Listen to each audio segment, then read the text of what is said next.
បាទជំរាបសួរពុកម៉ែបងប្អូននៅក្នុងបណ្ដាញសង្គមបាទថ្ងៃនេះខ្ញុំ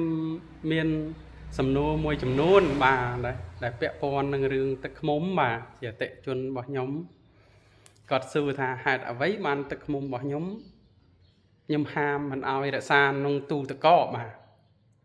បាទមុននឹងចូលដល់មូលហេតុមិនឲ្យរក្សាក្នុងទូទឹកកកយើងត្រូវស្គាល់ដំបូងសិនដំបូងយើងត្រូវតែយល់អំពីទឹកឃ្មុំឆ្អិននិងទឹកឃ្មុំឆៅសិនបាទបងប្អូនទឹកឃ្មុំឆ្អិនបើនៅក្នុងភាសាធម្មតាហ្នឹងគេហៅថាទឹកឃ្មុំដែលដកជាតិទឹកចេញអាហ្នឹងគេហៅទឹកឃ្មុំឆ្អិនហើយ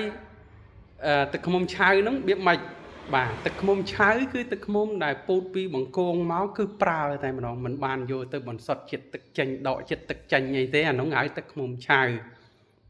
អញ្ចឹងបាទពាក់ព័ន្ធទឹកឃ្មុំឆ្អិនហេតុអ្វីបានគេធ្វើទឹកឃ្មុំឆ្អិន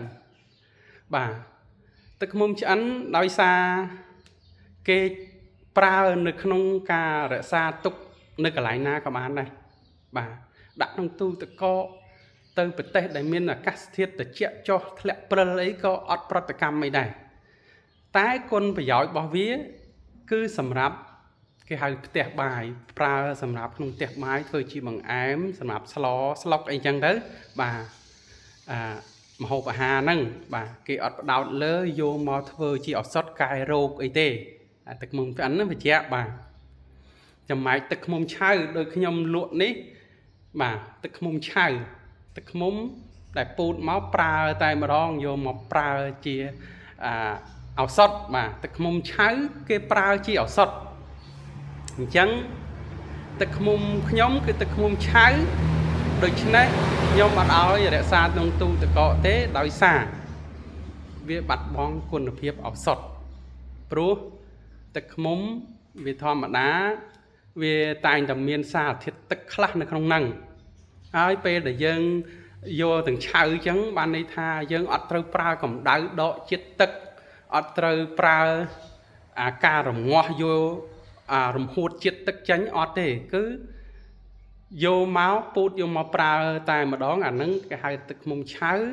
ទិសដៅក្នុងការប្រើគឺយើងប្រើជាឱសថបាទសម្រាប់កែរោគសម្រាប់ការបន្សាបជាតិពុលអីហ្នឹងបាទអញ្ចឹងបងប្អូនត្រូវយល់សិនទឹកឃ្មុំឆៅទឹកឃ្មុំឆ្អិនហើយមានមតិមួយចំនួនទៀតគាត់សួរថាបោះគាត់ទិញមកពីនេះពីនោះគាត់ដាក់ទូទឹកកកអត់មានឡើងពណ៌សអត់មានឡើងអីចឹងហើយគាត់ងាយនឹងយកមកប្រើប្រាស់ដាក់ទូទឹកកកហ្នឹងស្រួលរោស្រួលអីចឹងណាបាទជាការពិតបងប្អូនខ្មែរយើងភាគច្រើនគឺអត់តន់យល់ទឹកឃ្មុំឆៅទឹកឃ្មុំឆ្អិនទេអញ្ចឹងពេលដែលបងប្អូនទិញទឹកឃ្មុំឆ្អិនមកដែលគេដកជាតិទឹកចេញហើយណាអញ្ចឹងពេលដកជាតិទឹកគឺប្រើកម្ដៅបើសម័យមុនគេដាក់ខ្ទះដាក់ឆ្នាំងអីទៅដាក់កម្ដៅវារំហួតជាតិទឹកចេញអាហ្នឹងហើយទឹកឃ្មុំឆ្អិនហើយសម័យនេះមានតាមអង្គការតាមអីមួយចំនួនហ្នឹងគេមានម៉ាស៊ីនគេចាក់ចូលម៉ាស៊ីនហ្នឹងទៅគេបើកដោតកម្ដៅដោយអគ្គិសនីហ្នឹងរំហួតជាតិទឹកចេញអញ្ចឹងអាទឹកឃ្មុំប្រភេទហ្នឹងវាអត់ប្រតិកម្មជាមួយទូទឹកកកត្រជាក់អីគេអត់ខ្វល់ទេហើយក៏វាអត់ប្រតិកម្មឡើងសដែរទឹកឃ្មុំឆ្អិនបាទអ្វីដែលឡើងសដោះគោដែលបងប្អូនមួយចំនួនដែលគាត់អត់បានស្វែងយល់គាត់គិតថាឡើងដោះគោពណ៌សវាគេហៅថាទឹកឃ្មុំคล้ายនោះមិនពិតទេបងប្អូនបាទអានោះជាអម្បូរទឹកឃ្មុំឆៅហើយវាមានជាតិគ្រីស្តាល់ច្រើនអាហ្នឹងគេចង់សម្ដៅអញ្ចឹងណាហើយខ្ញុំនិយាយនេះក្នុងនាមថាខ្ញុំជាអ្នកយល់ដឹងខ្លះអំពីទឹកឃ្មុំហ្នឹងបានខ្ញុំហ៊ាននិយាយហើយពាក់ព័ន្ធនឹងរសជាតិល្វីងជូរផ្អែមនេះក៏ខ្ញុំនេះដែរជាអ្នកនិយាយមុនគេនៅតាមបណ្ដាញសង្គមព្រោះអ្នកលក់ផ្សេងគេគិតតែរឿងលក់ទេគេមិនគិតញែកទឹកឃ្មុំពិតទេបាទគេអត់ញែកថាល្វីងពូតដោយល្វីងជូរពូតដោយជូរផ្អែមពូតដោយផ្អែមដូចខ្ញុំអត់ទេបាទហើយមានអ្នកខ្លះគេថាខ្ញុំឈួតទៀតដែលអីមានទឹកឃ្មុំល្វីងទឹកឃ្មុំជូរហ្នឹងបាទសូមបញ្ជាក់ខ្ញុំប្រកាសយូរហើយ vậy tới video nhưng anh vậy tha tức mông chu là vì nữa ai tha miền là video muốn nhom đó để hiên này dễ cặp bất môn kê nơi không bản đàn rừng cung mà nói xa nhông vô cho mặt vì hay nè class tha nhông chút chỉ hướng bỏ quạt nói xa quạt vô nhông quạt phải cắn này